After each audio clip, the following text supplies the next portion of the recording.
In racing, everybody worries what position they're going to finish in. The first thing in racing, you first got to finish.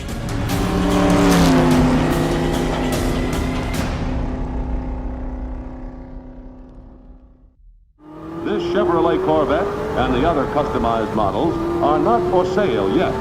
They were built to give tangible form to the drawing board ideas of today, out of which may grow the shape of things to come. Most people are going to say the Corvette is the iconic American sports car. There were a few others, but none have had the long-lasting period of success that Corvette has. Corvette for years was not looked at as a serious competitor.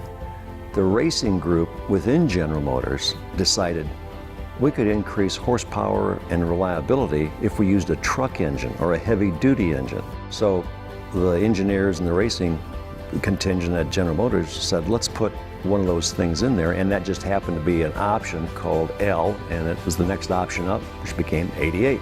So that's where the moniker L88 came from. The regular 427 and 67, the highest horsepower was 435 horse.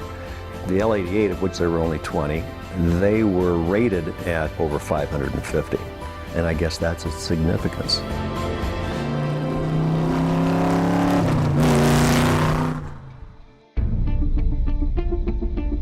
Very few number built, and incredible horsepower for the era, and so few of them were actually used for what they were designed for. I think we counted 4 or 5 actually used for competitive racing. The other 16 or 17 L88s were bought brand new. They were pretty much novelties.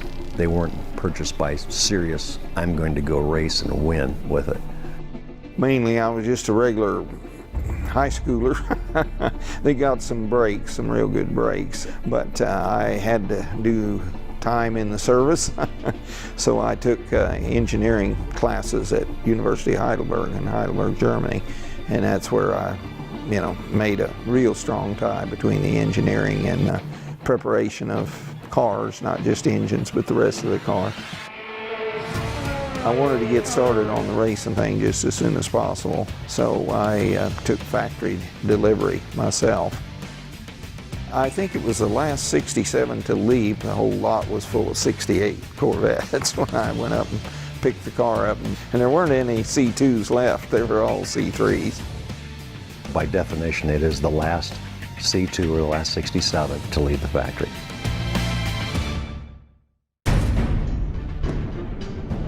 The historic part of this automobile is the Daytona race and how it was done, and the grassroots effort that these guys gave. Cliff Gottlieb, who did all the engineering on it, was the mechanic on it and the main driver on it. Cliff's approach to it was to build the car to last and not overdo it, but yet build it strong enough that it would last for the full 24 hours. We drove the car from Arkansas City, Kansas to Daytona, and we were voted most likely not to be running at the end of the first hour. The contrast is dramatic. Old, obsolete automobile, rather unorthodox way of arriving. We have sponsored automobiles, and then we have what really Corvette's all about is grassroots racers.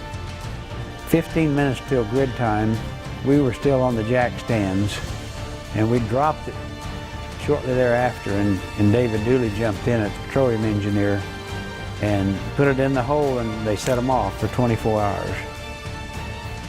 The car performed remarkable, and when you hear a foreign car racing beside him like a Ferrari, and you hear the roar of the Corvette come around the oval, it's the most wonderful sound you could ever hear.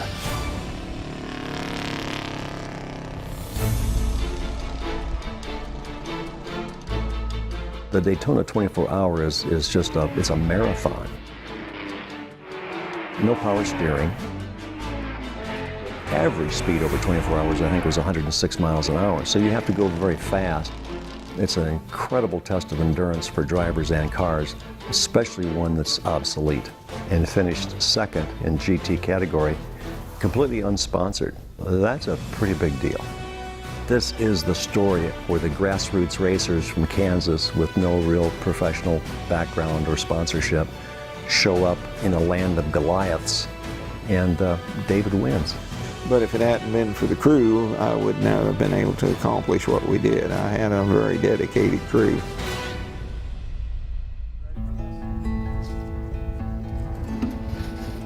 When the trailer pulled up and I saw the car, it was very emotional. Brings it all back together, you know. We had a lot of things that we were blessed with. And restoring the car and the time and the talent and the treasure that's been put into this program, we're thankful. I'm very thankful for that.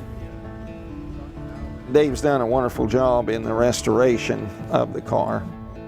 He's to be commended, I feel very strongly, because too many of our cars are falling through the cracks. The cars that, in their own respect, they are famous and they did help the racing in general.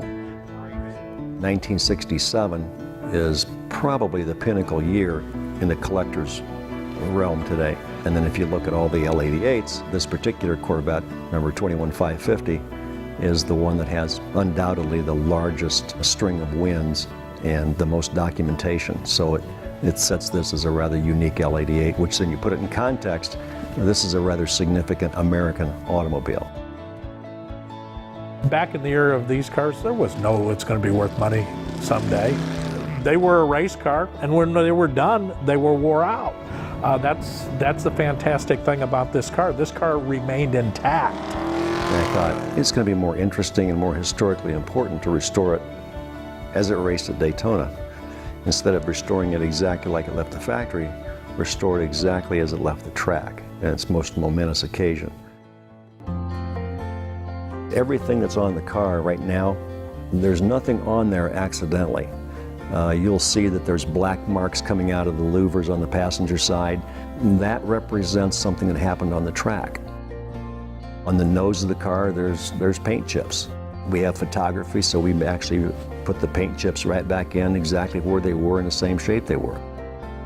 This has the original crankshaft, rods, pistons, the valve train, heads, intake manifold, and it's probably rare to find any other 67 L88 with all that in there.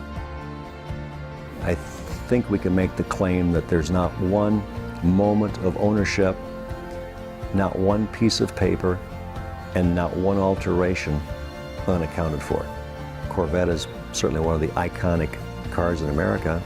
The 67 is one of the most iconic Corvettes. The L88 is one of the most iconic 67s.